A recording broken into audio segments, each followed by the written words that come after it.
All right, here we are. Howdy, everybody. Welcome. I'm Steve Davey, Director of Education for Maker Ed. And I'm Lisa Regala. I'm the Deputy Director here at Maker Ed. We're joined by wonderful people that are going to take over and do all the work of this broadcast. so They're all shaking their heads. Oh, man, you didn't know what you were in for. Well, to let you know how wonderful they are, let's have them start introducing themselves really quickly and where they're at. We'll start with the order that you hear in our screen. Starting with Daniel. Start with Daniel and his brand new webcam. That's right, my brand new webcam.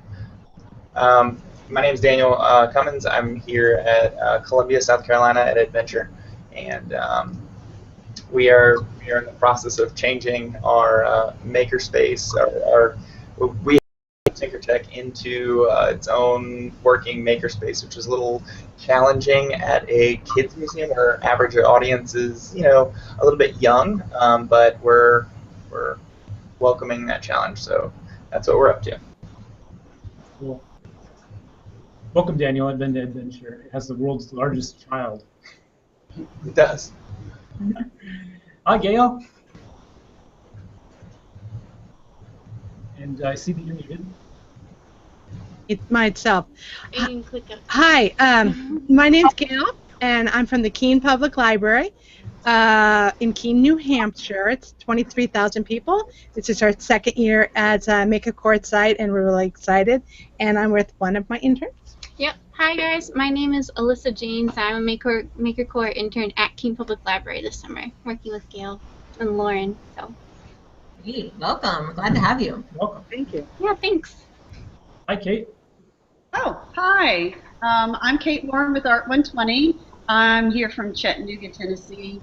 We're actually developing our makerspace. We started with an urban art bike program teaching kids to weld, and now we are building the new space out so we can, instead of having a hot shop, have areas and polling kids in the community to find out what they're interested in, so we can figure out what we really want to put in the space.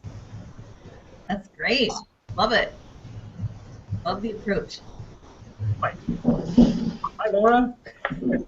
We'll come back to you. Hello, Linda. You're up. Okay, my name is Linda, and I am from Floresville, Texas, Wilson County Public Libraries. And this is our first year with Maker Core. We just finished last week, and it was, instead of having a hot shop, have areas and polling kids in the community to find out what they're interested in, so we can figure out what we really want to put in the space. So, Linda, you have another window open that is the broadcast. hang on a second. Yeah, I think I do. There we go. Okay. Okay, we just finished our Maker Core last week. We were really excited. We had great turnout. We had a great time. All of the parents that came and all the parents that came had a great time. It was awesome. Great. And they all said, come back next. They all said they So wanted hopefully, to. Is that what? yeah, they wanted to come back. Excellent. That's what we like to hear. So we're excited. Yeah. Hey, let's move over to Baltimore. Sounds good. Hello, Laura. Hi, my name's Laura. I'm currently a Maker Core member here at the Digital Harbor Foundation in Baltimore, and we just wrapped up a 2D to 3D session that I was help teaching, and I'm currently trying to finish up my Maker in Residence project by designing and writing curriculum for the upcoming school year, since we have around the year, both summer and during the school year, curriculum that is being taught to kids in the area. So that's what I've been working on, and we'll be going into a design session the next 2 weeks. So it should be a good time. Fantastic. We've recently been joined by just a few other people, so we're a full call here. This is great. Tim, we're just introducing ourselves, telling everybody where we're from. Hi, I'm Tim Rice. I'm from Louisville, Kentucky. This is our first year in Maker Core. Welcome. Thank you. Tell us a little bit about your space. Our space started in. So this is our. We've just finished our second full school year in our space. We've got 3 3D printers, laser cutter, drill press, soldering stuff. We've got a desktop CNC machine, ShopBot. We've got a laser cutter. I probably said that. Yeah, it's been a great summer. We ran camps. We ran 2 JK to 2nd grade camps. We ran 2 3rd and 4th grade camps. We ran 2 5th to 8th grade camps and 2 9th to 12th grade camps. Awesome. We had a great summer. They made everything from robotic arms to musical to touch sensitive mini shirts. Our little guys did squishy circuits, and then towards the end of the last upper school camp or high school camp, we've made probably 6 electric guitars. So we've been having a good time. Yeah. Fantastic. It's like we have Jackie. JC? JC? Hello. I'm JC Hood. I'm with the Fort Worth Museum of Science and History. I'm Ann Hurd with the Museum of Science and History as well.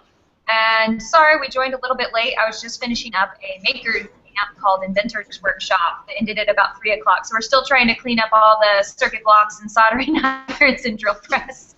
But yeah, just a little bit about what we do here. We do a lot of maker camps over the summer, and then we also this year created Maker Studio, which is our drop-in makerspace, and we do a lot of the similar activities that we do in maker camps. Today they're doing wool felting and sewn circuits, and next week we have another textiles project with plastic fusion and custom printing fabric on your printers at home. So we do a lot of fun projects here in our makerspace. That's a very flexible space. It's only open 3 days a week, and then we turn it around into a regular exhibit area the other 4 days. Great, thank you. And we have Anne. Can you hear me? We can hear you. We can hear you, yes. Oh, okay, great. I'm kind of stopped at a library to take part in this, and I'm having technical difficulties here, but hopefully I can hang on. I'm using my phone now instead of my computer.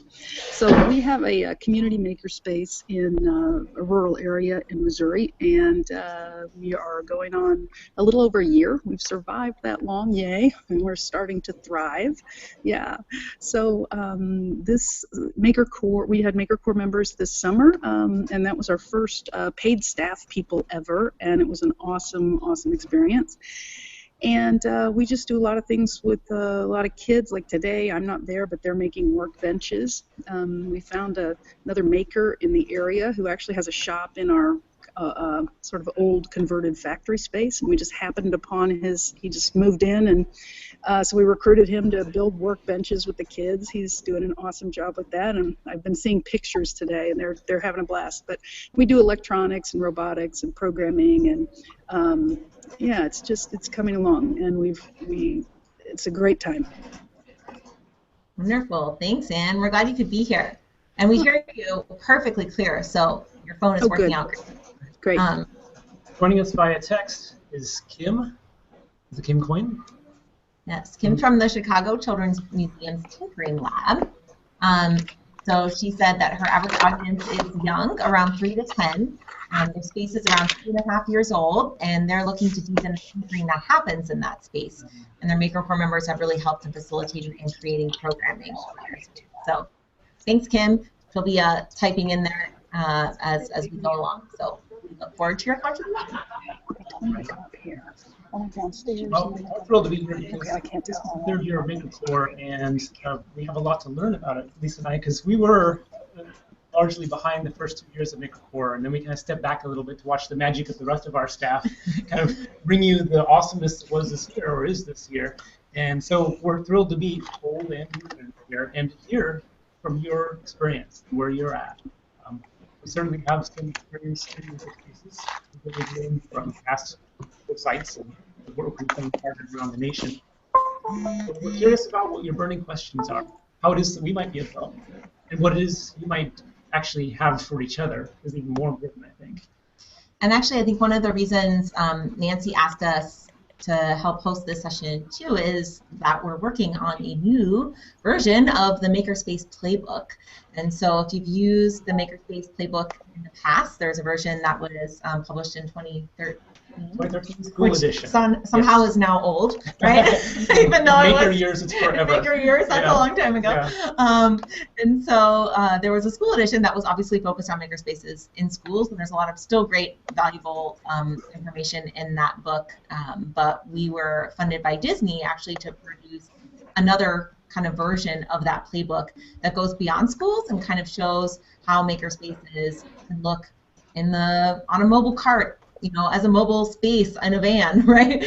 In the corner of a classroom, in a library, in local community. So to really kind of expand what people think of when they hear the word makerspace and what that encompasses. And so that book is going to be coming out in less than 2 months. At the end of September, we're going to be launching it for New York Maker Fair, which is the 28th, 29th.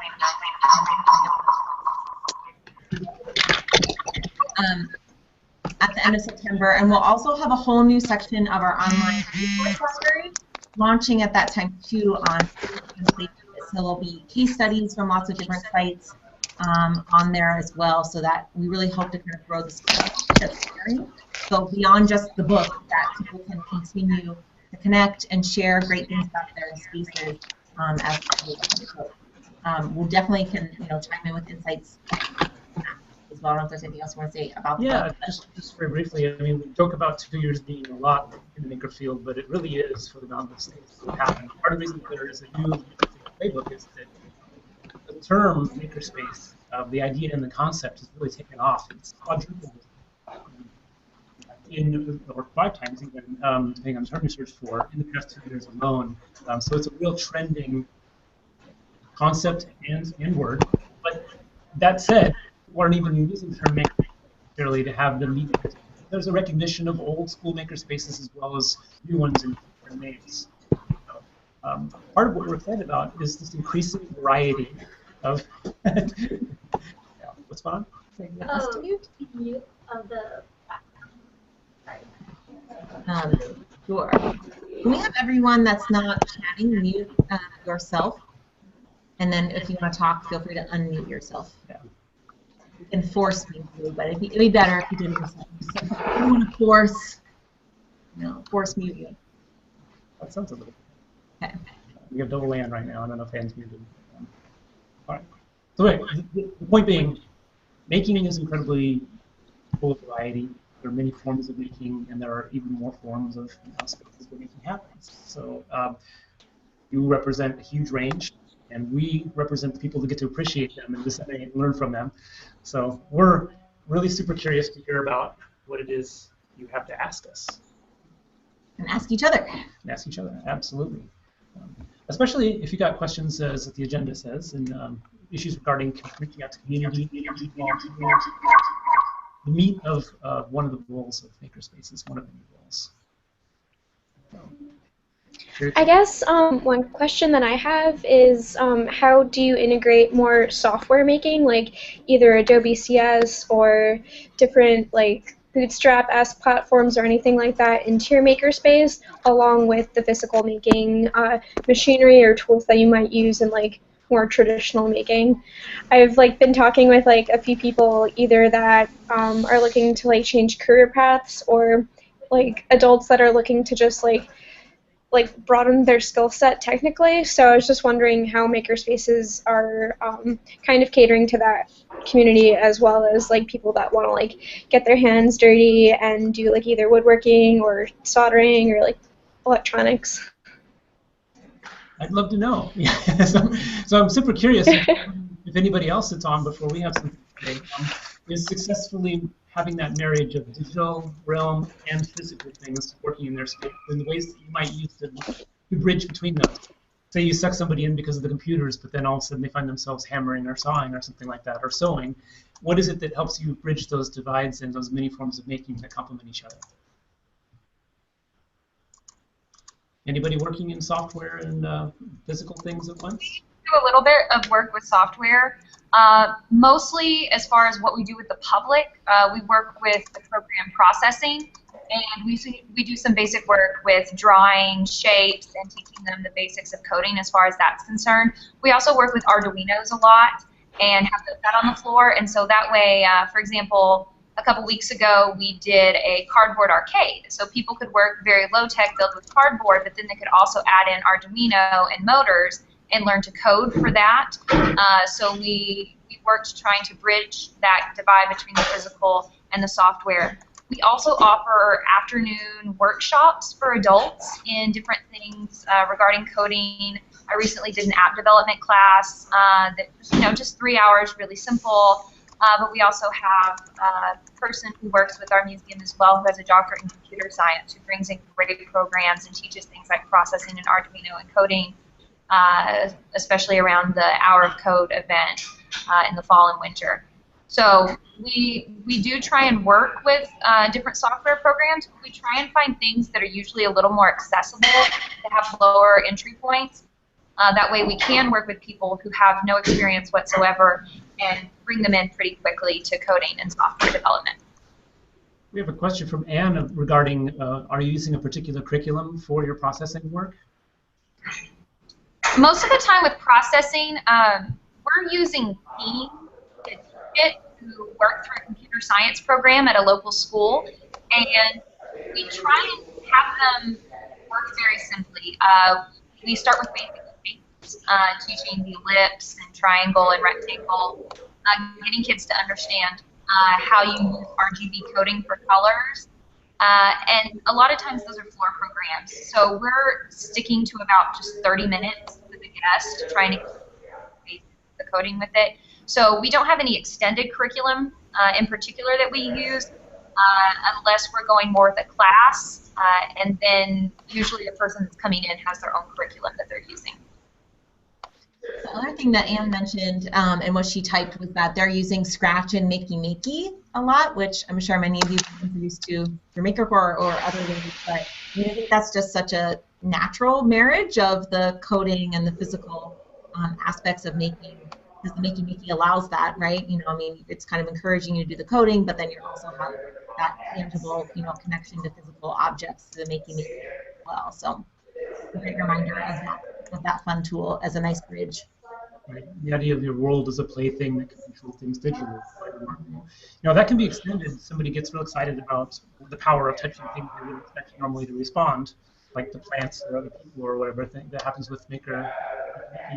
Is a great way to introduce sensors. And sensors can be tied to computers or robotics, but just being able to see the world either numerically or visually, think of ways that can be represented. So when you think about the power of Makeys, think also about how you might actually make what goes on in the environment, whether it's light level or a distance sensor or sound even, more visible, so that you have a tie between the physical environment and a reason to code for it or respond to it or share it. It's really cool to think of makerspaces sometimes as seeing spaces, how they might allow you to see the world in different ways. So I like that idea of bridging the physical and digital and giving a reason to use them as well, a meaningful reason. JC said if you're using Scratch, I would also recommend looking into Game Maker from Yo-Yo Games for higher level game programming. It's free and open source. Great, thank you for that. Any other examples of the digital offerings with the physical offerings, or kind of having them complement each other?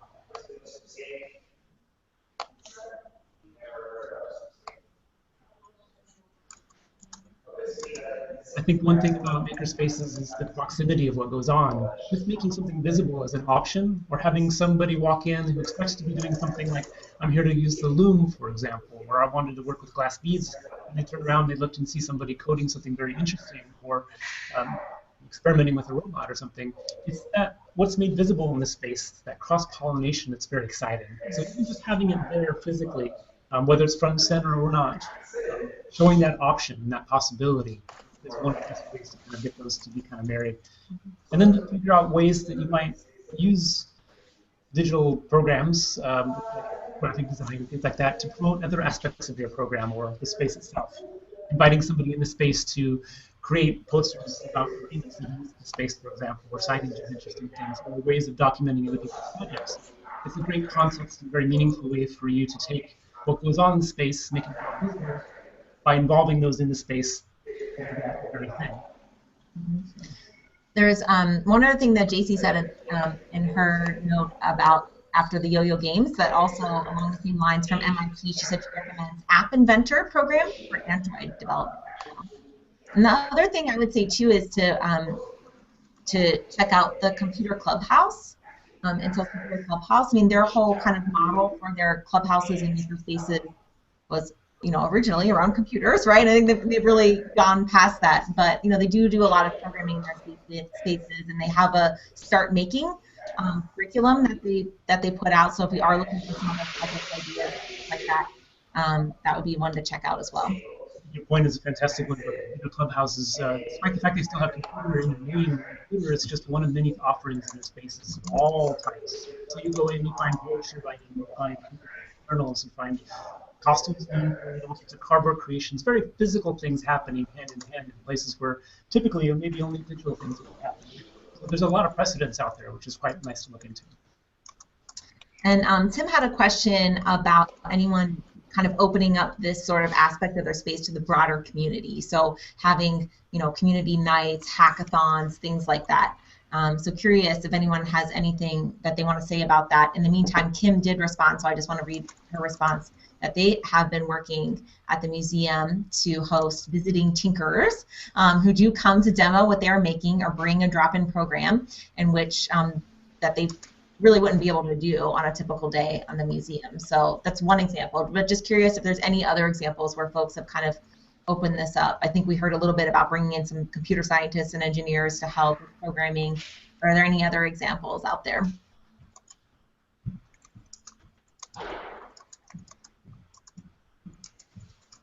This concept of tinkering, we can relate to, most people relate to most easily with physical things. Messing around, it's the physical materials. But there is such a thing as digital tinkering. And there's a way of inviting somebody to use a computer through things like Scratch that invite exploration, this open-ended discovery. I've had students teach themselves InDesign or Photoshop in addition to things like Scratch, just by messing around and playing with it with for each other. When you invite that exploration and ask, can you share what you've learned with others, you build this culture of supporting each other, student to student, peer to peer. And it is that tinkering approach, that playful approach that you can actually apply to the digital world as well. Some people in makerspaces feel intimidated that they don't have a curriculum or they don't have a set of lessons or even the expertise that they feel themselves can offer digitally. But if you open it up, you'd be quite surprised what people can learn on their own. And then also the wealth of material and tutorials and things like that that they can discover on the internet and share with each other to build that culture. We know the digital realm can be intimidating for many. And so there's a lot of ways that your children, your youth can really help you out in that regard. And you will learn a lot from them, guaranteed. I know many of you are nodding your heads and are experiencing that already.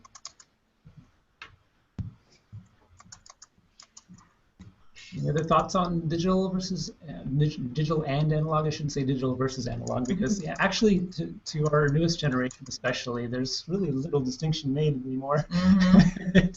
It's the world they've always known. Screens they can touch, instant communication, all those things.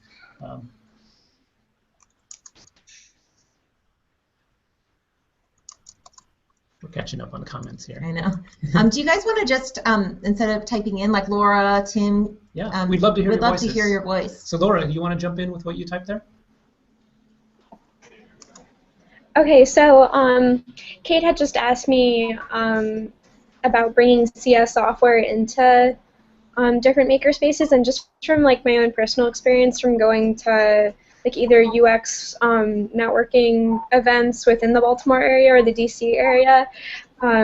Like I've met some people that are kind of in between careers and that are looking to advance their technical skill set, like wanting to do so, but they don't really have easy access to using like the most up-to-date versions of these softwares, and like the hindrance for them is usually just the cost of them, since a lot of the newer programs that are being used in the tech space are just very expensive, and like I've been able to access them because I'm still a student and I have like that nicety, but it's like if I weren't a student and I wanted to like get my foot in the door for like pursuing like UX or UI visual design, how would I do so, since like many open source softwares really aren't that great and don't produce as high fidelity of results as like Creative Suite or Axure or any of those. So I would love it if more makerspaces were like helping with like career development or career advancement for adults, because I think a lot of people within just outside of the education realm are looking to do that. Oh, that's great, Laura. I'm addressing it more for kids going through high school, and we're actually, as we develop it out, we offer our sustainability portion as a fee-based program for adults. We're going by what our talents are here at the team. And a lot of us are very well trained on Adobe software products. We are looking at doing this as part of our programming when we build out the Makerspace, just because we can teach it. One of the things I'm looking at is, my computers don't necessarily have to be networked for those guys to learn how to draw vector, how to do shape, how to do blending. Also, I'm looking at some of the older CS product. In fact, I'm thinking about holding a community drive. Give me your old Adobe product and for a donation. Because no one's using the old stuff. It's easier to teach on because the others, let's face it, Photoshop is like your brain. You're usually only using 10% if you're lucky. Yeah. And if you give someone starting that huge enchilada, they're going to freak. They just need to start learning the basic skills. So I'm like, CS6 is the way to go, And people donated computers and things like that. I can start teaching them the basics, and then if they're really digging it and want to move up, if you are a 501c3, TechSoup now offers the Adobe Creative Suite on download for a much reduced rate. That's another way to go. Yeah. Those are great tips, Kate. I mean, and that's a great way to involve your community again, right? Definitely. And get local partnerships going and get folks involved in what's happening. Because, I mean, there's no reason you can't start with a lower version, right, of the program. Get people engaged, and then they take off from there. There are basics that can be learned very effectively with the open source software. Just somebody's really just starting out. We have a space that we help support in Makerspace host site in accounting, where they used.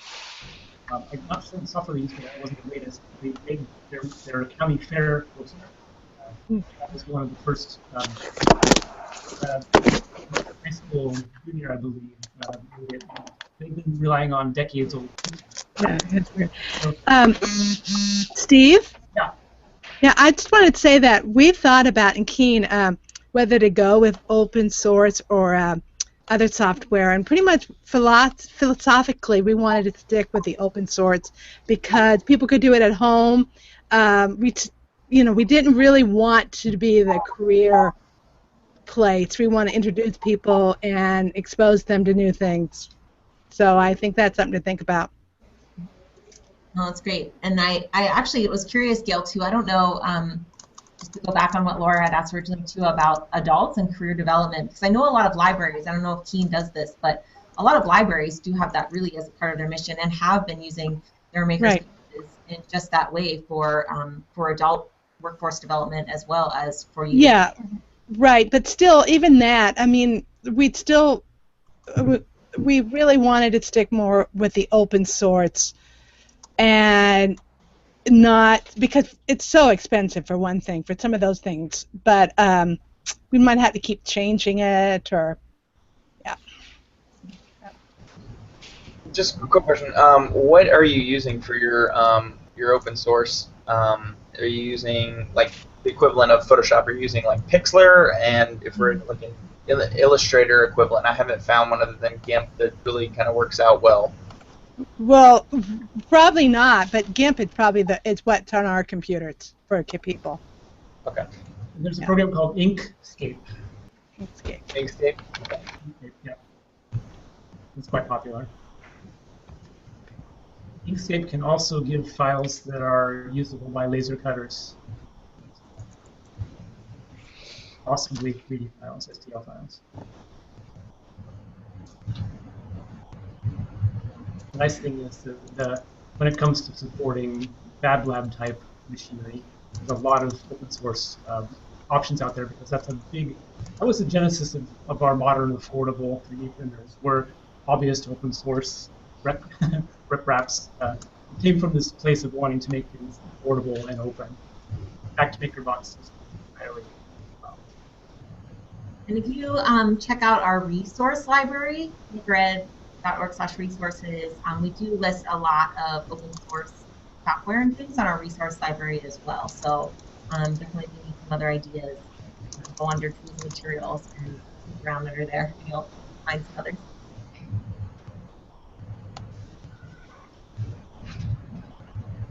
So you mentioned by Anne about robotics use to make these electronics kits. I'm curious, I heard mention of circuit blocks earlier, which I really super fond of, especially because they can be so thrown together or so polished. They can be very effective and made on the spot. And so that was, which slide was using? If you were using circuit blocks, anyone else using circuit blocks, or what other electronics kits are being used out there?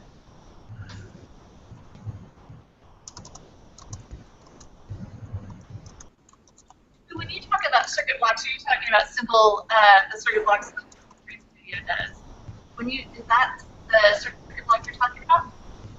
I'm talking about the circuit blocks that are made by tinkering leftovers, for example, taking a raw motor or switches or part of a component, mounting it to a block, making electrical connections easy to connect to using flip leads, that sort of thing.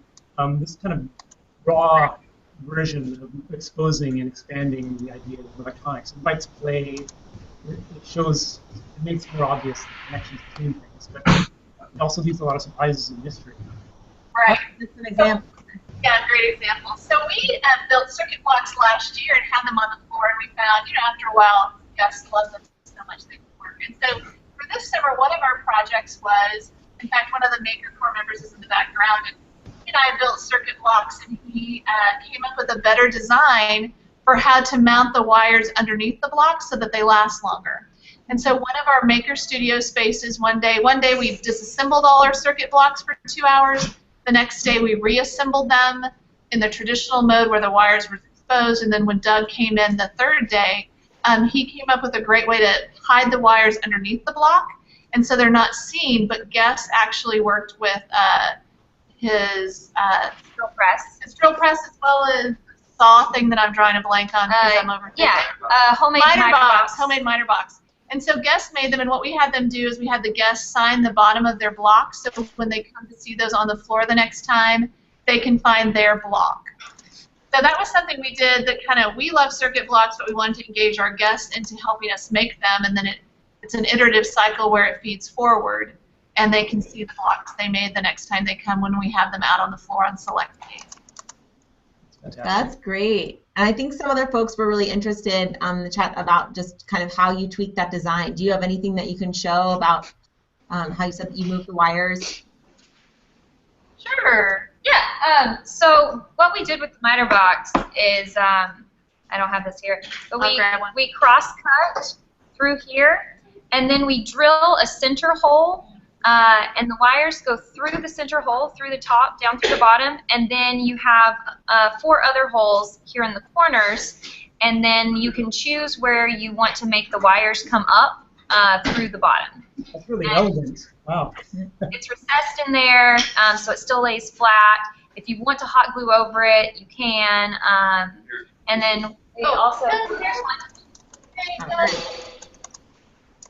So you can see. Oh, there we go. Beautiful. Beautiful. Love it. That's doable. Better than old version of tons and tons of hot glue and the wires wrapped around a screw drilled in. I think what I love about circuit blocks is that they appear approachable. It's great when somebody comes away from any making experience thinking, that was fun, and I could do that myself. I could take home and I could go home and do this. And those are approachable. It made the process very raw and awesome. There was a request to hold that other piece up a little bit longer. So that's where we cross-cut with the miter box, just using a handsaw. And then we used a drill press to drill the main hole there in the middle, and then the two smaller ones up on the sides. This week in camp, we did this with our kids, and we just did 3 holes on the drill press, and then if they wanted extra holes anywhere, we allowed them to use just a hand drill gun. It's fantastic. Thank you for sharing that. Thank you. I'm very excited by this excitement over the blocks and the digital things, but I also want to take this back a little bit to something a little bit broader. We're very curious about what it is that draws people into any space. What are the hooks that are there that are familiar or intriguing or new? And for a lot of people, the electronics and digital things are very high profile and very exciting. But I'm wondering, what are the hooks in your space that are the farthest things away from that? Or the most surprising thing, right? That yeah, people might always want to come back to that you thought, well. I think a hallmark of the Makerspaces are going to challenge your expectations, and if every Makerspace is 3D printers and computers and circuit blocks and everything, that becomes kind of like one aspect of making. We want to know what your surprising other areas and aspects are. What is it that you offer that youth and even adults really respond to? I really love making these guitars. We found that you can find prefab necks on Amazon for like $30. The electronics were very reasonable. The hardware and the electronics probably was about $70. We cut the block on the ShopBot out of two 2x8s of pine for less than, that was like $2. So for really about 95 for less than $100, you could have a custom guitar, and it composed all aspects of woodworking, electronics, soldering.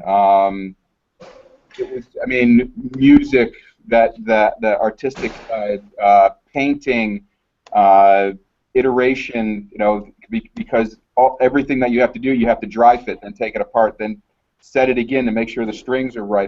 That whole process of making this guitar really was fascinating. We're going to expand that project next year and hopefully have an offering for our upper school kids, even middle school kids. And you could do it even cheaper. What we've found is that there's a whole glut of people that buy these $100 guitars.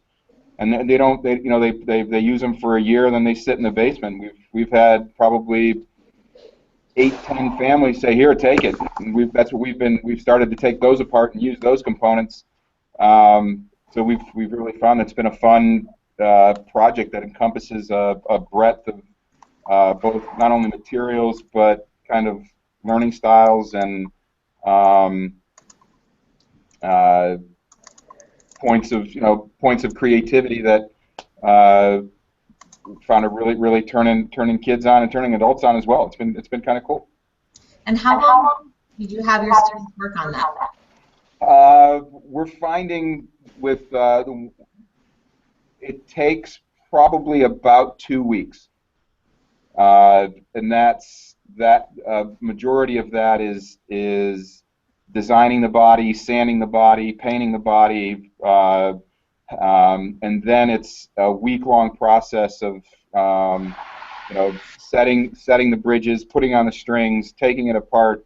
Because the necks are prefab, sometimes there's a lot of you have to do a lot of fret filing if you can't get the action right. So again, you're using just a host of things, but we found it about 10 days is about right. And we're still having, because we used a couple different styles of pickups, that there's issues there, and we're still having trying to figure out the right way. So we've got kids reading. We've never looked at a wiring schematic before, are looking at wiring schematics and figuring out, oh, this has to be grounded and this has to be sent to this is hot and this isn't hot and these wires I have to tie together.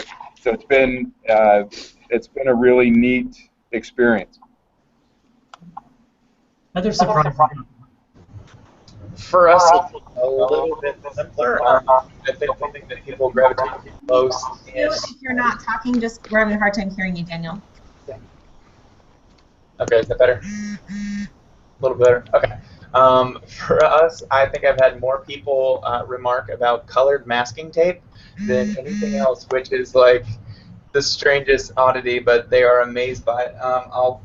The project that we're doing is, or we were doing last week, this is our Flickr page.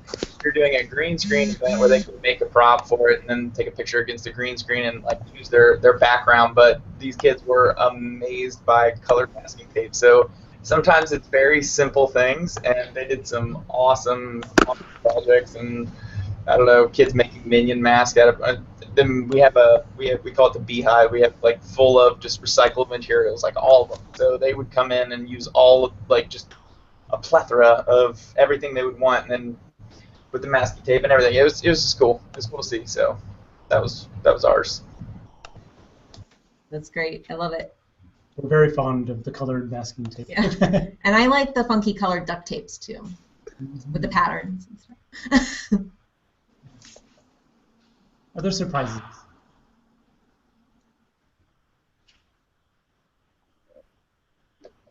Or things that you would love to incorporate that you maybe don't have at the moment, even ideas that you've had. We had Anne mention that they do a teen science cafe program as part of their space that incorporates a hands-on project and brings new audiences in the door. And she actually said, put the website teensciencecafe.org. So as another kind of unique idea of drawing new audiences in.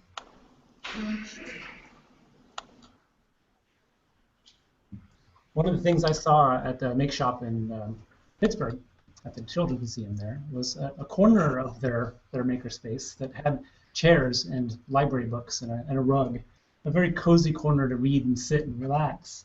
And it turns out spaces like that within any makerspace are sort of another way to invite people into the space, maybe take a little break from what's going on, maybe introduce them to some resource material book-wise, or even just sit down and chat with somebody. So I think the social aspects of spaces sometimes can be very powerful as well. What are the spaces within your places that people are actually encouraged to sit down, mingle, and meet? I love when I think of making to think of the social connections that are made and how that can be life-changing for anybody of any age. How are you folks doing on encouraging those social interactions in your space? Is there anything unique or surprising about your spaces, or just functional that works, that gets people to actually talk and relate to each other in a context that's kind of free and open socially?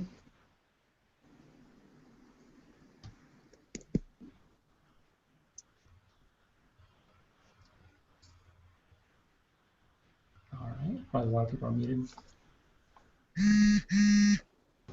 Our space, all of our tables are facing each other, so I mean everyone's kind of like around each other, and they're all facing each other. And I think like during the projects, I mean like we try to facilitate that conversation between different families, so it's not like secluded. Our average, as far as makerspaces go, like I mean our average time that someone will be in there is probably about 20 minutes, and then they might return maybe the next month. We'll see them, so it's not as typical for people to be in there all the time, but we attempt to try to facilitate some camaraderie about their doing the same project. It's a little bit different because we don't see them very often. That's fantastic. Kim notes by text that that they have communal spaces for people to sit in their museum, but they'd like to expand that social aspect. And I've seen in the library I visited in Chicago, for example, teens line up to get in, cluster around the computer. The computer kind of needs socially, but everybody wants to do that. It's weird how the computer can be a little bit of a catalyst that way. And then what if you had something else for them to cluster around socially? It's a nice way to kind of put people in, connect them socially, and then maybe give them a mission or project or show them something else. I would say pay attention to where people cluster spontaneously and provide for those opportunities. Yeah. We have I think the way that the space is laid out makes a big difference for us. One of the projects that we've done before was the Family Creative Learning Project from MIT. Rika Rose Roque created as a project for Scratch. And we changed our layout to match what she had suggested in that project. So we had a big group of tables in the center, sort of general making space, and then we tend to put different tables at the side of that, or a few feet away from that, with materials that kids can then bring into that center space where they're doing their making. And then we have also different tables sometimes where they're doing with soldering irons or cutting X-Acto knives or other things like that. And I think that space setting different, and we have workbenches in the way back, so for woodworking and other kinds of things. So I think the layout makes a big difference. We're currently on the hunt for a couch. We do have a bookshelf, kind of an open shelf bookshelf where you can see all the books, and we encourage people to check those out and to take them home if they want. But I agree. I think that having different places to sit down and talk to each other is really important for our space. One of the things we did during summer was made sure we had communal lunch time, so we have a set time when everybody stops and sits down and has lunch together, and that's been really really nice for us. And even if you can't scrape together the funds for a couch, but you can always even think of beanbag chairs or the bouncy ball, like exercise ball chairs, right? Or even just you can get those little carpet squares now that really easy movable kind of things, just to kind of go back to kindergarten, right? Grab your carpet square and grab a seat on the floor and kind of clean together. Lots of love for cardboard, cardboard arcades in terms of other entrance materials or materials that kind of grab people's attention. Yeah, we do have big, huge cardboard boxes that we have usually hanging around. So kids will grab those, and we'll oftentimes dump huge piles of Legos on the floor on top of cardboard boxes, or they'll just grab them to sit on. So that works great. Or cardboard furniture. That could be a project, and then furniture for your space. That's a great idea. Yeah, I don't know who just said it, but Legos are outstanding. We've got tubs and tubs and tubs of donated Legos that the kids, if they get bored or if they get distracted, we know that they can always be directed. And you want to have a social environment or a socially engaged, interactive experience with especially like kindergarten through fourth graders. Man, Legos are the ticket. Or a little older than fourth graders. Legos work too. Absolutely.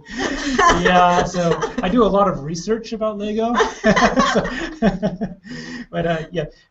So I found Lego to be fantastic for many, many things, but I've also found the great affordances of many other construction materials. We talk a lot about that in the playbook. And so I'm curious about what other effective reusable materials you guys have found. Construction sets, for example, that will bring people in, that allow for different things. So Lego has its set of strengths and weaknesses. What other materials, construction materials, and reusable materials in particular, are favorites in your space? This is a question for anybody. Anybody out there using unit blocks or Kevlar or Kiva planks? Yeah, I was just going to say we use Kiva blocks, but we also have unit blocks that get played with just out in the library. The Kiva blocks we bring out sometimes, but the unit blocks are out all the time.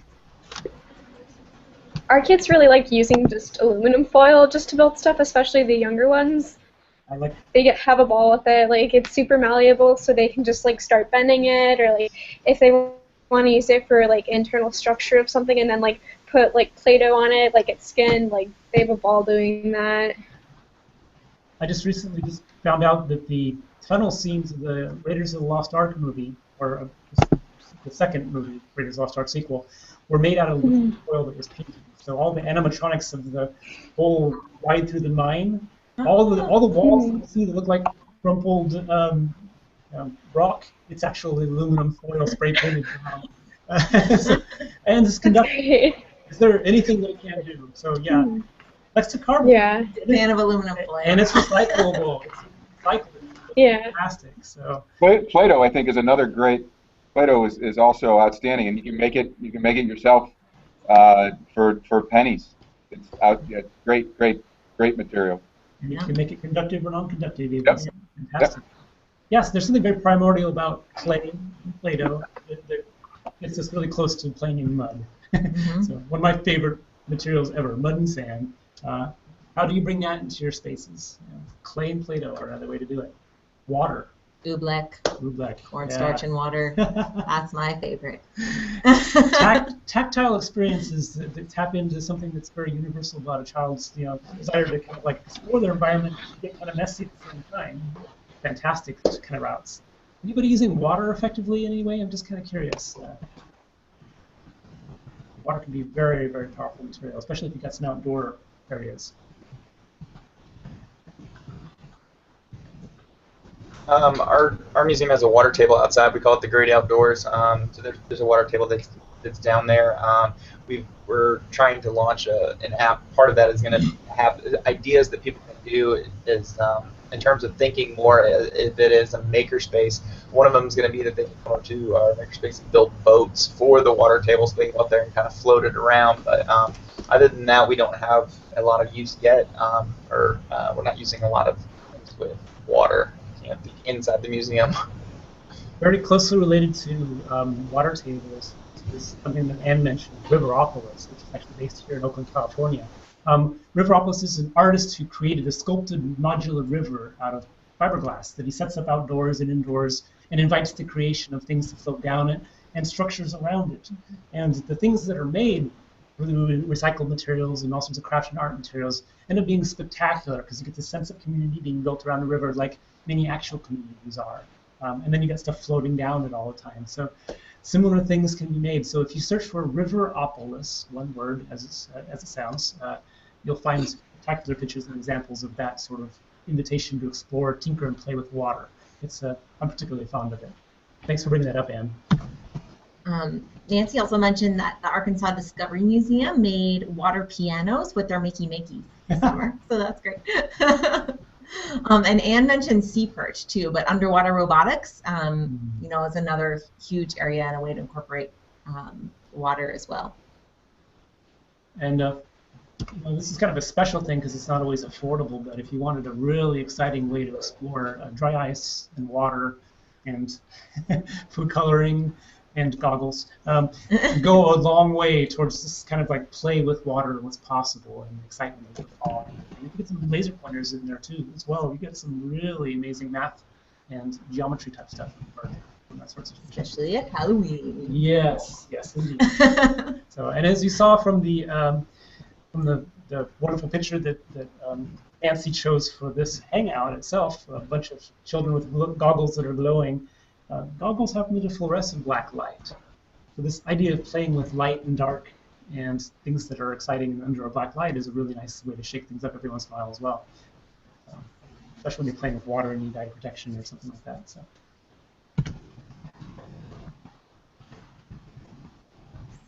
I know we are about out of time too, so the time flies. Yeah, it flies when you're having fun. Yeah, but just want to open it up. If there's any remaining last questions or comments or ideas you want to throw out there. Anne wanted me to mention, just as a fun thought, I'm wondering if there's any other makers spaces that have been doing any projects with food. We did a little bit with that this summer. We did making homemade butter, compound butter, and solar oven s'mores, and that was probably one of our best attended weeks. Guests loved learning how to make the homemade butter, but then we also had different other flavors and things that they could add in and make compound butter, and so they kind of tinkered with the different flavors and how much to put in. So there still was an element of making and tinkering and creating stuff by hand. We had like an old butter churn and a KitchenAid mixer, and so they could kind of compare how technology has grown over the years. So, but I was just wondering if there were other people that had done any projects. Fun. Yeah, and just to piggyback on that, is anybody doing anything interesting with textiles? We're really trying to. I love the idea of using food, but is anyone or have any ideas for textiles, textile arts, knitting, crocheting? Textiles. Textiles. Our Maker Studio is dedicated to textiles for this week and next week. Awesome. They're in there right now doing wool felting and sewn circuits. And then next week, we are doing plastic fusion, where you take different plastic bags and plastic items and melt it together with an iron. And then you can, we'll have sewing machines out, and they can sew it into reusable plastic bags and raincoats, things like that, bags. And then we'll also have out just regular printers.